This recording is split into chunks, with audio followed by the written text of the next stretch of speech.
Casi las 12 menos cuarto. Hoy reformateamos este tramo del programa, adelantando la presencia de Carlos, que es habitual a las 12, de Heller, y sumándole al chivo Rossi.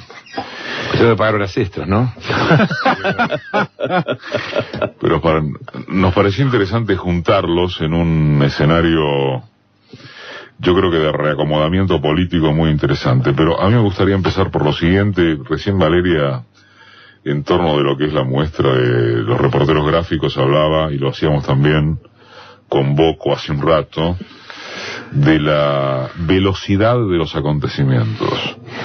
De solo pensar en octubre del año pasado, lejos del año estamos incluso, eso, con el compadrito triunfo, si se quiere, o la compadrita lectura del triunfo que hizo el PRO, y lo que empieza a precipitarse, si es en la política, yo creo que a partir de diciembre, con la salida contra la reforma previsional, pero si es por lo financiero, la corrida cambiaria, estamos hablando de hace mes y pico, 2 meses. 2 meses. 2 meses. Abril-mayo.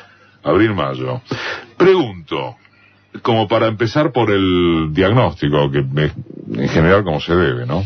Para después hablar de prescripciones o recetas. ¿Les sorprende la velocidad de lo que está pasando? En términos de la marcha de la economía, estoy hablando. Rossi. No sé si es sorpresa. Lo que sí está claro que el 23 de octubre, como vos decías recién, del año pasado, parecía que Macri tenía el camino a la reelección pavimentado y sin obstáculos, ¿no?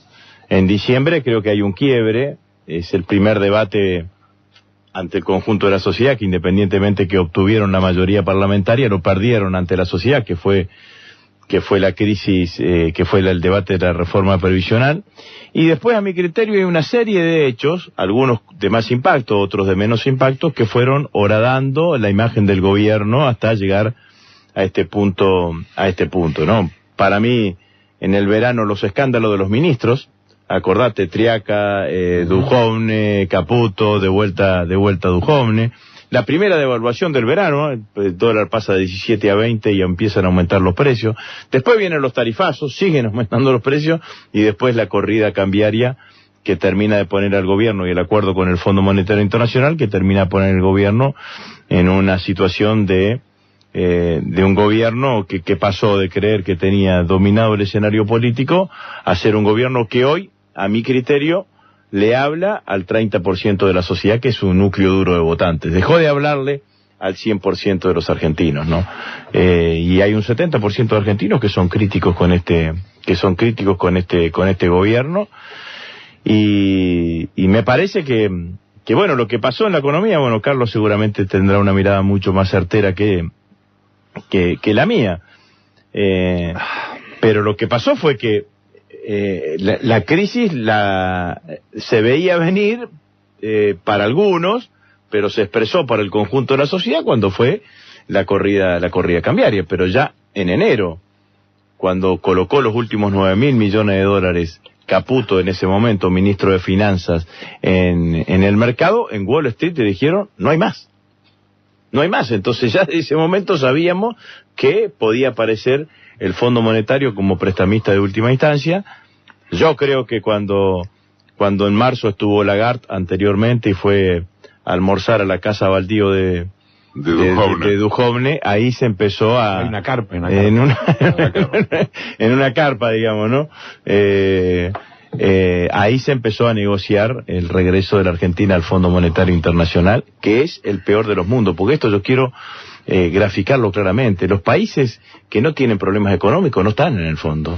30 países de más de 220, 230 países de los que están en el mundo solamente tienen deuda con el Fondo Monetario Internacional.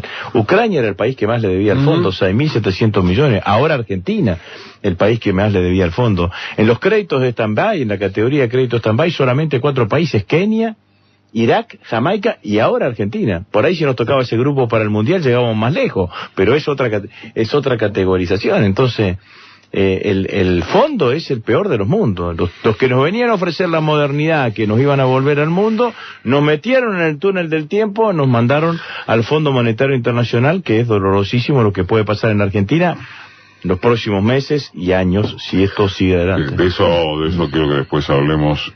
Vos decís, bueno, en un momento Wall Street le dice no hay más plata. Eso sí. ¿No te acordás que Caputo volvió a Argentina y dijo, ya tenemos resuelto las cosas de financiamiento, si me endeudo voy a tomar deuda acá en el país? Bueno, ahí voy. Eso es la velocidad en cuanto a cuando dijeron no tenés más plata, cuando el mundo le dice a Macri no tenés más plata, sí es sorpresiva. Debió haberse esperado para dentro de un año, por ejemplo, no previo a las elecciones. Carlos. A ver, yo no creo que el mundo le dijo no hay más plata, pongo un matiz ahí. En realidad, cada vez que en Estados Unidos sube la tasa de interés, se produce el famoso vuelo a la calidad, y mucha plata que anda dando vuelta por allí presume, y además con un presidente que lo anuncia, que las tasas van a subir, cambia el presidente de la Reserva Federal, etcétera, etcétera, que todo eso va a pasar.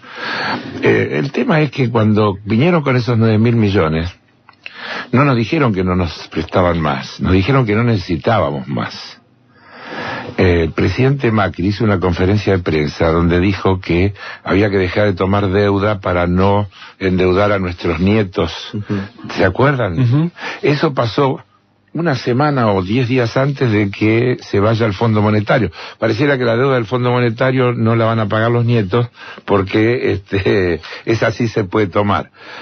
En realidad yo creo que hay una combinación de factores, y tratar de verlo desde uno nos puede por lo menos parcializar la visión.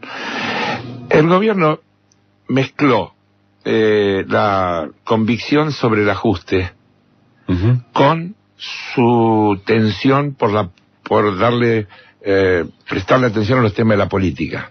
Inventó el llamado gradualismo, que era ajuste despacito para que duela menos. Desde la ortodoxia le venían diciendo todo el tiempo, dejate de embromar, ajustá de una vez. Es decir, cuando uno, Melcoñán, Esper, Broda, Fernández, el de la UCEMA, etcétera, todos le dicen lo mismo. ¿Cuándo van a hacer el ajuste, muchachos? Esto, si ustedes no ajustan, no va. Yo creo que el gobierno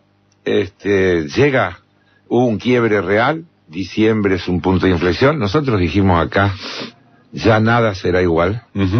Ya nada será igual, porque el gobierno perdió el invicto, digamos, desde el punto de vista de lo que pasó en diciembre, y hubo un quiebre en la actitud de la sociedad, de la ciudadanía, y en la respuesta del gobierno. Las dos cosas pasaron, hubo represión, cambiaron las cosas. Me parece que a partir de ahí, el círculo rojo, como cuerno se llame, dice, muchachos, basta de gradualismo, tenemos que pasar a la etapa del shock. Y la etapa del shock necesita una cobertura. Y esa cobertura es el fondo. Necesita el Fondo Monetario Internacional, que es el que marca la cancha para que establezca los límites de los cuales no podemos salir.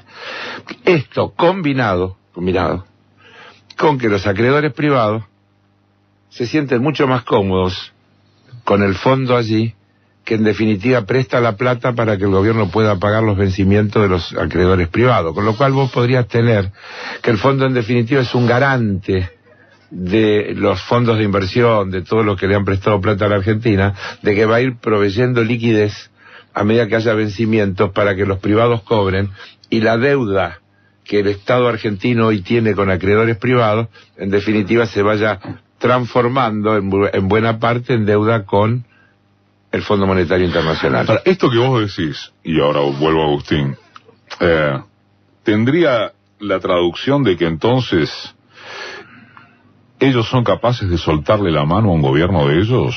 No, al revés. Para nada, yo no creo. ¿Vos creés que no lo van a soltar?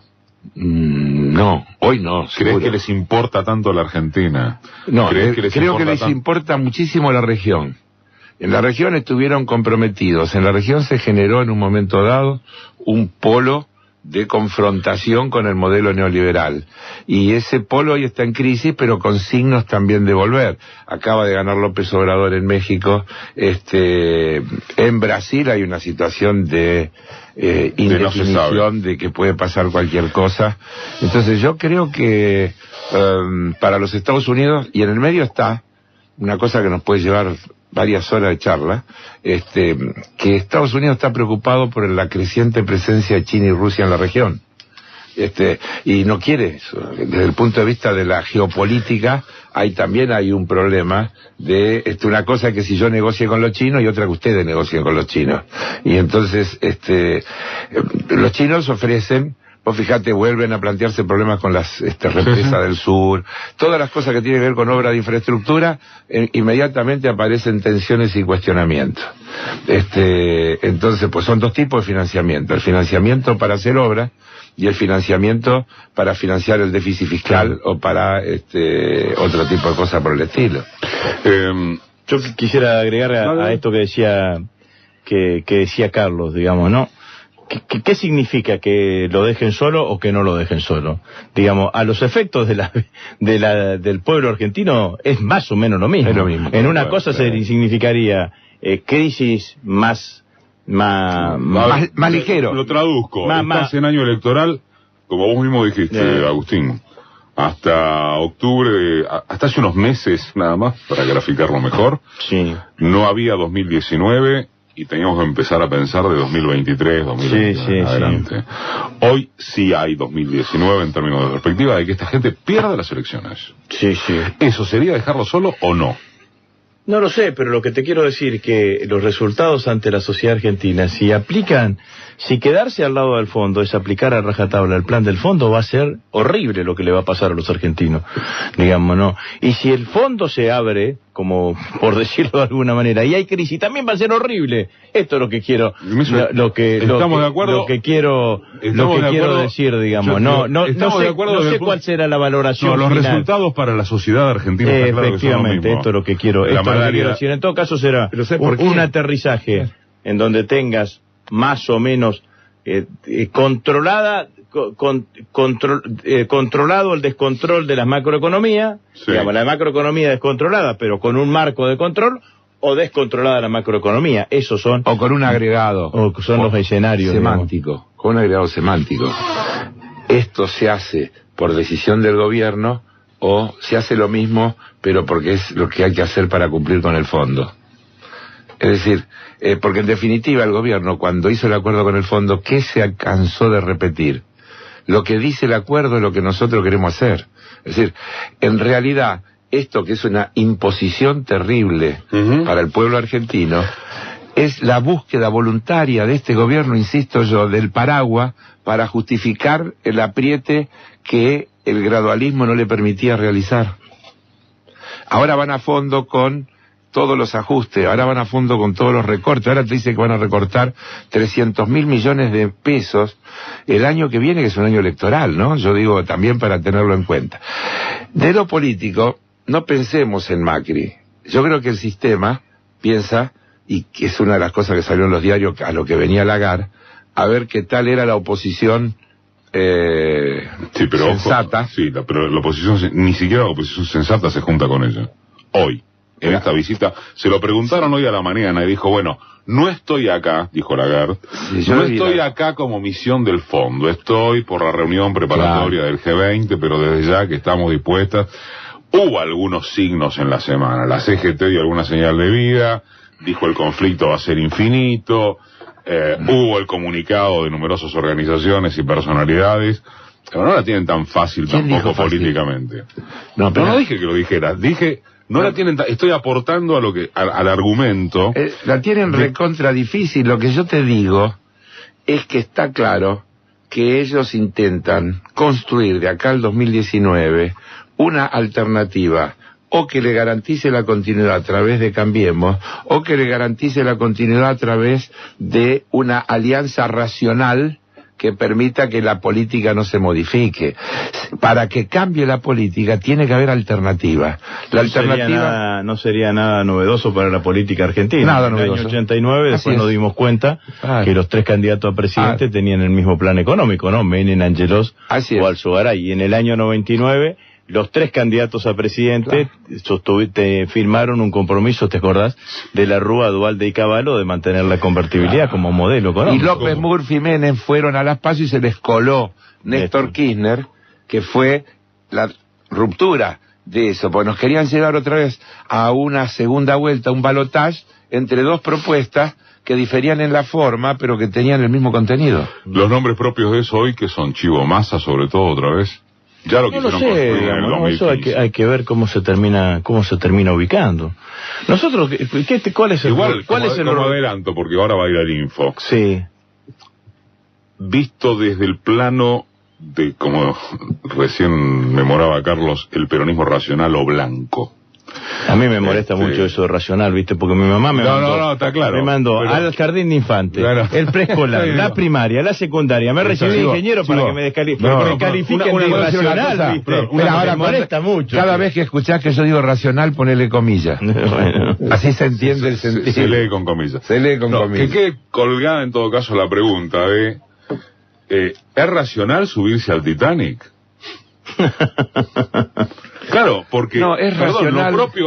Lo propio que está sucediendo desde la prensa oficialista es que le están diciendo, ¿por qué se van a quemar de esta manera? Porque van a decir que la falla es que no se hizo bien, que hay que hacerlo, la vieja cosa. En Grecia, cuando había problemas, ¿sabés lo que dijeron los del fondo? El problema es que la dosis fue insuficiente, no que el programa era malo. Hay que ir más a fondo. Bueno, habría que ver si con ese discurso podés ganar. Yo no dije que puedan ganar, yo estoy describiendo el escenario. No digo lo que vos dijiste, digo, yo no me planteo que pueda aparecer un escenario. Es decir, ¿vos crees que juegan a perder? No, está bien. Creo que no juegan. No. Y no tienen chance y deciden perder y hacen todo para perder. Bueno, está bien. No dije que juegan a perder.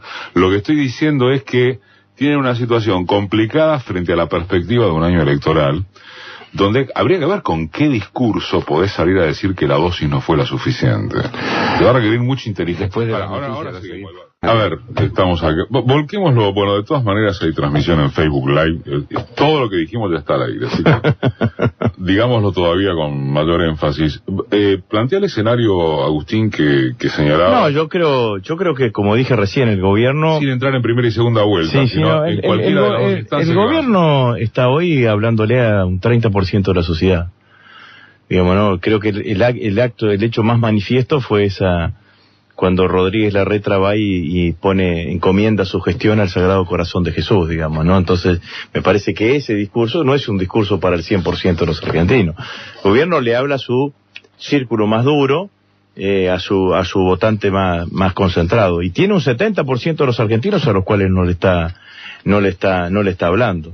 Yo creo que el escenario que va a tratar de construir el gobierno es un escenario de decirle a los argentinos, miren, esto es lo único que se puede hacer, allá lejos, en el tiempo, en el futuro, más allá, más acá, siempre corriéndote el horizonte, nos vamos a recuperar, pero lo cierto es que lo único que podemos llevar adelante este programa somos nosotros, porque somos los que tenemos la confianza de los mercados. Seguramente en los próximos meses va a haber un primer waiver del Fondo Monetario Internacional y le van a desembolsar y así sucesivamente, y lo otro es la incertidumbre, no se sabe qué va a pasar. Bueno, entonces ese es el escenario que yo creo que va a plantear el gobierno. Nosotros, ¿cuál es el escenario que nosotros tenemos que plantear? Para mí, es un escenario en donde tenemos que hablarle al 70% de los argentinos que son críticos a Macri. Y tenemos que hablarle del presente, porque con esos argentinos que nos une el presente, estamos en acuerdo, tenemos un acuerdo sobre el desacuerdo. Estamos todos en contra de Macri, digamos, ¿no? Y tenemos que tratar de que ese acuerdo sobre el desacuerdo del presente se convierta en un acuerdo sobre el acuerdo del futuro. Entonces tenemos que tratar de invitarlos a esos argentinos, de convocarlos, de renovarle la esperanza, de devolverle la sonrisa, de transmitirle un nuevo sueño emancipatorio. ¿Con qué? Con defendiendo los valores que han sido históricamente los valores que han estado en el conjunto de la sociedad argentina. ¿Quién puede estar en contra de una frase que diga vamos a defender a quienes producen y quienes trabajan en la Argentina? Nadie, salvo Macri, que no defiende a quien produce y a quien trabaja en la Argentina. ¿Quién puede estar en contra de decirle, mire, vamos a tratar de que lo que se fabrique se pueda fabricar en este país, se va a fabricar en este país y va a tener prioridad de venta en este país? No vamos a cerrar las importaciones, vamos a tenerlas en un lugar, pero no van a ser hegemónicas. Hay que volver a eso. Lo que va a estar en crisis en el año que viene va a ser el trabajo, el salario y la producción en términos generales. Entonces a mí me parece que nosotros tenemos que convocarlo desde ese lugar. Para eso es necesario hablar de la unidad, porque lo primero que tenés que hacer para que ese 70% pueda estar con vos o puedas convocarlos, que te escuchen. Te tienen que escuchar. No tienen que cambiar el dial cuando hablo yo o cuando habla Heller. Te tienen que escuchar, porque si no, ¿cómo van a hacer? ¿Cómo vamos a hacer para tratar de transitar junto con ellos? Porque ¿qué les dice? Todos conocemos macristas arrepentidos, ¿no? Que te dicen, son todos iguales, ¿no? Es una frase. Esa es una estrategia de la derecha. La derecha que te dice, si no estás conmigo, no estás con nadie. Bueno, pero a ese nosotros también tenemos que tratar de llegarle. El peor escenario nuestro es creer que la elección se va a resolver por defecto, pensando que solamente porque ellos hicieron mal las cosas, la gente nos va a elegir entre nosotros. Entonces el macrismo, si nosotros generamos eso, va a tratar de jugar a quién es el menos malo. Nosotros, Carlos lo nombraba López Obrador, nosotros tenemos que ganar la elección por afecto, tenemos que reenamorar al pueblo argentino, tenemos que entusiasmarlo al pueblo argentino con una cosa nueva. No es la repetición de los 12 años y medio, es una cosa nueva, que tiene lo mejor de los 12 años y medio, pero que tiene que tener lo otro de lo que te reclaman ese 70% de argentinos, que hay una cantidad que son peronistas, hay una cantidad que son kirchneristas, pero hay otras que no lo son, y que hoy están en desacuerdo con Macri, y que nosotros tenemos que convocarlo. Bueno, me parece que ahí está el desafío nuestro, digamos, ¿no? Que aparezca una opción que no sea solamente, che, esto se está cayendo, como vasos comunicantes, digamos, ¿no? Nosotros vamos a subir. Carlos, sobre esto que dice Agustín, hay un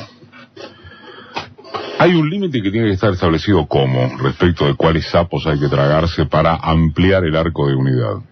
Dicho de una manera... Primero, yo estoy trabajando brutal con Agustín y estoy completamente de acuerdo con lo que Agustín acaba de decir. Esa caracterización que él hace, diría, suscribo al pie. Digamos, con lo que me ahorro repetir cosas. Yo creo que, repasando algunas de las cosas que dijo Agustín, nosotros tenemos que hablarle a la ciudadanía. Creo que es un error el análisis de que esto se resuelve con acuerdos superestructurales, que esto es qué va a decir Massa o qué va a decir García. Yo creo que acá nosotros tenemos que hablarle a todos esos ciudadanos y ciudadanas desconformes con la propuesta, con los resultados de la gestión de Macri, que le pudieron haber creído y que se pudieron haber entusiasmado, que pudieron por defecto haberlo apoyado porque no le gustaba lo anterior, para, como decía recién Agustín, enamorarlos. No es un acuerdo de cúpula, es un acuerdo de ciudadanía el que tenemos que trabajar. Nosotros tenemos que hablarle a quienes en las otras elecciones votaron por Massa, o votaron por Randazzo, o votaron por el que sea, y hasta a los que votaron por Macri, y que creyeron que Macri iba a mejorar las cosas y se dieron cuenta que no, para decirle que tenemos una propuesta superadora. Entonces, creo que los acuerdos electorales que se puedan dar, si se dan, si eso se va a resolver en una PASO, no se va a resolver en una PASO, ¿sabes cómo? Eso es para el último momento, eso es para cuando no haya más tiempo, eso es cuando llegue la necesidad de tener que hacerlo, pero creo que sería un error hoy. Nosotros tenemos que tener propuestas, tenemos que decirle a la ciudadanía, mire, queremos que nos voten, porque si nosotros tomamos la conducción de este país, esto es lo que vamos a hacer. Nosotros le prometemos solemnemente que esto es lo que vamos a hacer. Nosotros somos gente de palabra, somos gente que tenemos trayectoria y nos estamos comprometiendo a que vamos a construir un país alrededor de estos ejes. Y creo que esa es la base de nuestro planteo. Lo demás, nosotros tenemos que estar dispuestos a dialogar con todos aquellos que estén dispuestos a discutir un modelo de país, no una sumatoria de votos para ganarle a. sino un modelo de país. Es decir, vos decís que mirá, no es momento aún de entrar a plantearse acuerdos que pudieran estimular este debate. La política es una cosa móvil y yo creo que si mañana hay una reunión no hay por qué no hacerla y no hay por qué hablar. Yo estoy diciendo que la prioridad nuestra tiene que ser hablarle a la ciudadanía, con propuestas claras, con propuestas que la ciudadanía entienda, no con términos muy difíciles, diciéndole concretamente cómo le vamos a resolver los problemas. Hay que explicarle bien las cosas como el tema de las divisas. Vos fíjate con qué soltura sale Ratazzi, y les dice una cosa que si se hubiera dicho en la etapa anterior hoy sería un escándalo. Ratazzi dijo, los argentinos tienen que entender que por 10 años no pueden ir a Miami, tienen que ir a Bariloche. ¿Qué le está diciendo? No hay divisa, muchachos, no se puede. ¿Sabés cuál es la diferencia de antes con ahora? Que antes la gente tenía los dólares y tenía alguna restricción para usarlos. Ahora se produjo la normalización vía que no los tiene. Está Ángela y Rossi. Hace un rato, Agustín, hablabas de el escenario que viene en términos de economía, Sí. por fuera de los resultados políticos y de esto que señalaba Carlos. Dejemos para más adelante y para el último Sí. tramo los nombres propios. ¿Cuál es el grado, hoy lo charlábamos con Boco también, cuál es el grado de margen de amplitud de poder, en definitiva, que va a tener un gobierno de otro signo Sí. con la bomba que está dejando este? Depende a cuánto esté la bomba de estallar. Esto es más o menos así. Me parece que depende sobre todas las cosas de cómo te dejen las variables macroeconómicas. Creo que hay una cosa que es sustancial. Bueno, pero yo puede haber una relación con 2003. Pero no sé si hay una relación con el 2003 específicamente, porque el 2003 ya tenías hecha la devaluación. Por eso. Tenías commodities hacia la alza. Hoy estamos en un escenario que los commodities nuestros están hacia la baja, el petróleo está hacia la alza, pero la soja fundamentalmente está hacia la baja, entonces habrá que ver cuáles son las condiciones macroeconómicas. A mí, lo que más creo que te va a condicionar es qué nivel de reservas te dejen. Es decir, un nivel de reserva de 30.000, 40.000 millones de dólares o un nivel de reserva de 10.000 es absolutamente distinto. Y el flujo de deuda a pagar por los plazos. Y el flujo de deuda, pero eso dependerá con qué nivel te reserves. Ahora, lo que sí es cierto que, independientemente de los condicionamientos macro, lo que vos tenés que tener es, quizás con mayor intensidad o con menor intensidad, en eso sí se verá qué grados de maniobras tenés que poner la economía a crecer. Y la economía a crecer necesita fundamentalmente de aumentar la demanda. Y la demanda es mejorar el poder adquisitivo del salario y mejorar el poder adquisitivo de las jubilaciones y las pensiones. Esto es así, es inevitable, porque el ajuste que es yo ajusto para tener superávit fiscal, pero el ajuste en la economía real, ¿cómo se traduce? El ajuste en el Estado en la economía real se traduce en recesión económica. Uh-huh. Entonces, como tengo recesión económica, recaudo menos. La necesidad de ajuste es más alta. Entonces, es un círculo que siempre se termina lento. Entonces, ajusto más fuertemente, tengo más recesión económica. Y siempre estoy exactamente lo mismo. Nunca se va a resolver el problema del déficit fiscal por el lado de ajuste. Se va a resolver por el lado del crecimiento. Y no hay posibilidad de crecimiento si en un país como la Argentina, que el 75% del PBI se explica por el mercado interno, no se reactiva el mercado interno. Y lo que dije recién, sin contar con el déficit, el déficit financiero, ¿no? Porque el gobierno te presenta, el otro día de un joven le presentaba sobre el déficit primario. No te dice cuánto no está saliendo por año pagar los intereses de la deuda. Y lo otro que hay que ver es la situación social.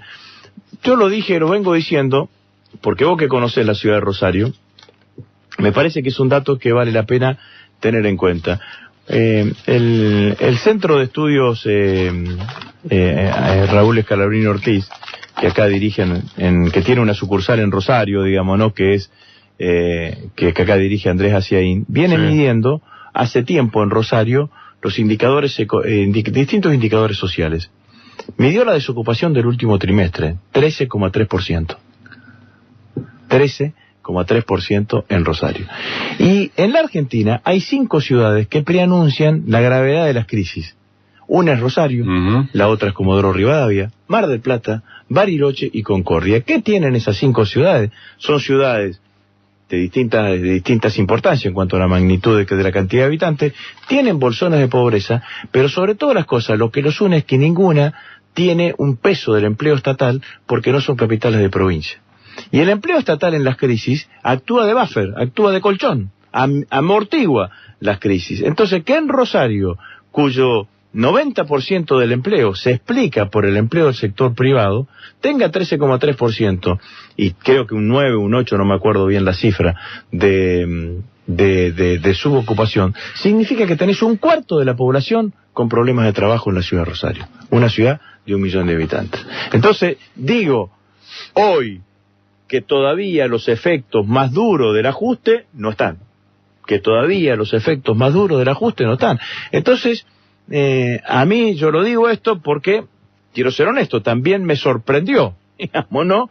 Porque vos hablás y decís, bueno, esto, lo otro, demás. Bueno, entonces, este dato es un dato que me parece que hay que computarlo. Está bien, vos me decís, ¿no es el INDEC? Sí, no es el INDEC. ¿No es la encuesta permanente de hogares? No, pero es un centro de estudio que viene estudiando hace tiempo en Rosario indicadores sociales, indicadores sociales, inflación y demás, y dio este informe sobre el tema de la desocupación.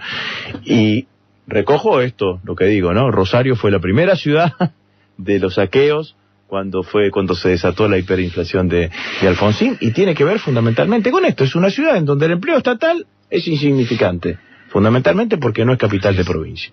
Lo mismo pasa en Comodoro Rivadavia, la capital está en un lado, lo mismo pasa en Bariloche, la capital está en otro lado, lo mismo pasa en Concordia, la capital está en Paraná. Entonces, a mí me parece, y Mar del Plata lo mismo, entonces, a mí me parece que, amén de cómo va a ser el condicionamiento macro, también vas a tener que ver qué es lo que va a pasar con la gente.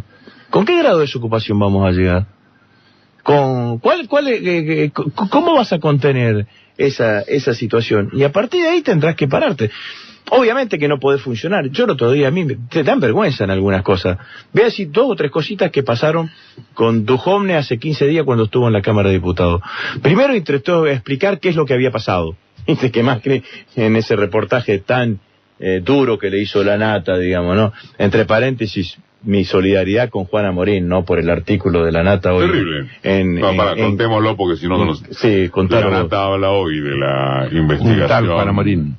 De la investigación del colega del Destape, que, perdón la cacofonía, destapó el tema de los aportantes truchos de Cambiemos en 2017, pero también se sabe que 2015, y escribe, no me gusta hacer periodismo de periodista, pero ya que el chivo lo cita... Lo digo yo si querés. No, está ahí, dice, un tal Juana Morín, una boludez además, porque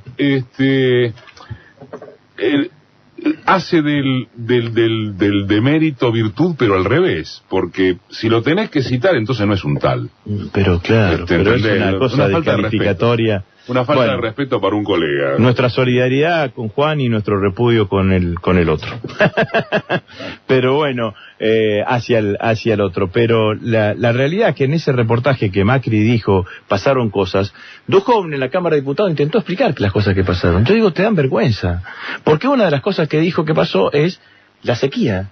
Entonces, si cada vez que vamos a tener sequía, vamos a tener crisis económica, pobre país. Y segundo, escúchame una cosa, tenés el INTA, tenés el Servicio Meteorológico Nacional. Sabías que iba a haber sequía, como mínimo 1 año y medio antes que iba a haber sequía, que podías prever. Y lo otro que dijo ahí, aumentó la tasa de interés en los Estados Unidos. Sí. En los Estados Unidos, desde que ganó Trump, hace 1 año sabíamos que iba a aumentar, 2 años, que iba a aumentar. Pero además aumentó medio punto y acá aumentó la tasa de interés. Y lo otro que dijo es que esto es insostenible, porque hoy están contentos porque han puesto en un nivel, no llegó el dólar a 30, que parece ser uno de los objetivos de la política económica. Lo hacen con las tasas de interés del 40, 45%, 50%. Yo quiero decirlo con claridad. Se lo pregunté a Duhovne, yo sabía la respuesta, le digo, ministro, ¿hay algún país en el mundo que pague una tasa de interés más alta de la que paga la Argentina? Consultó con los que tenía al lado y agachó la cabeza. No.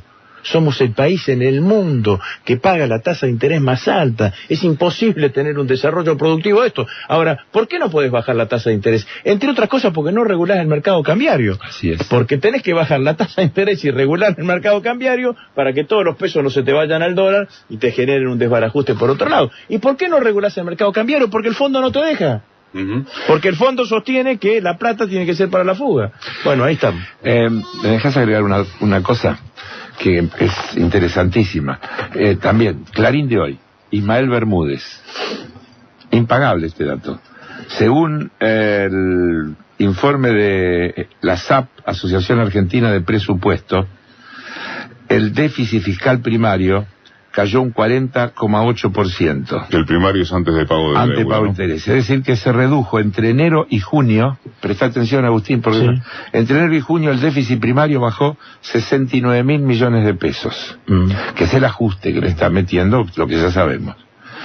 Mientras que los intereses se incrementaron 96.634 millones de pesos, con lo cual el déficit real en el primer semestre, según este instituto, creció un 19,3% comparado con el primer semestre del año anterior. Digo, para corroborar Es lo que vos dijiste antes, es decir, el ajuste deriva necesariamente más ajuste, porque cae la actividad, cae la recaudación, caen los aportes previsionales, cae todo.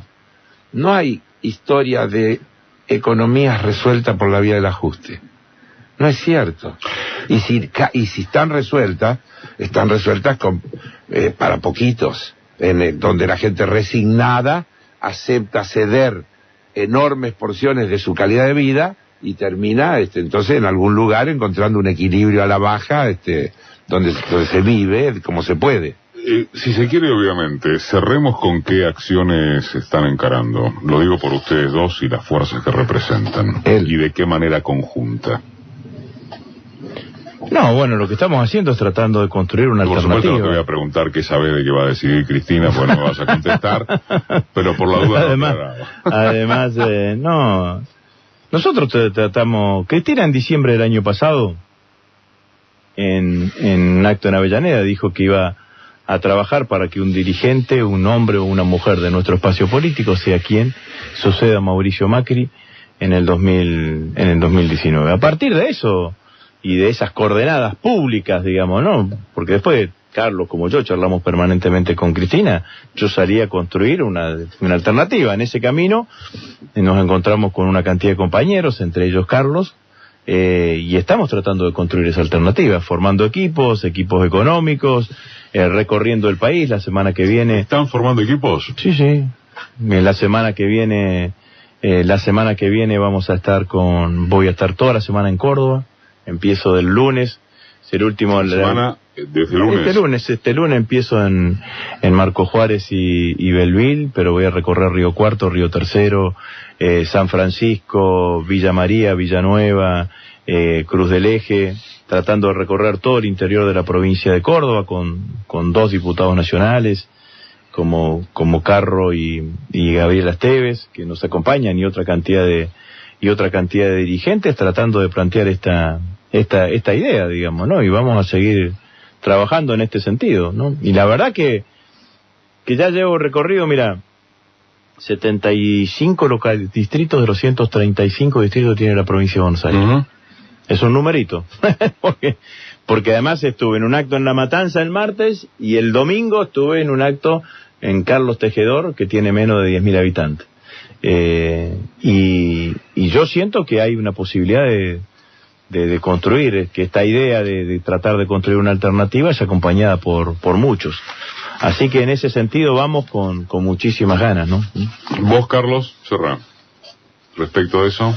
Bueno, a ver, nosotros estamos profundamente convencidos que lo que propone el Chivo es verdaderamente una alternativa y que merece ser apoyada, y el partido nuestro ha tomado la postura de acompañar. Nos sentimos cómodos de todo punto de vista. Yo quiero decir que en particular entre la Corriente y el Partido Solidario hay una cosa que viene de lejos. Yo siempre recuerdo que cuando se lanzó la Corriente en Rosario, el único orador no peronista que intervine fui yo, invitado especialmente. En el Teatro del Círculo. No, eso fue en el Patio de la Madera, el Patio de la Madera. Es decir, que viene de viejo, no es una cosa que ahora nos juntamos para ver si hay una posibilidad. Creo que tenemos afinidades, coincidencias, vocación de trabajar juntos, compañeros nuestros recíprocos que trabajan juntos todo el tiempo, en el territorio, están trabajando juntos hace mucho tiempo. Es decir que para nosotros es sumamente fácil integrarnos a trabajar con la gente que está con el Chivo, porque no es que lo estamos haciendo ahora, viene desde hace mucho tiempo. Tenemos coincidencias en las ideas, estamos trabajando, pensando, construyendo equipos de trabajo para diagramar planes, y bueno, voy a decir una cosa que él no dijo, porque vos lo preguntaste. Yo creo que si Cristina es candidata, ninguno de nosotros va a tener ninguna discusión.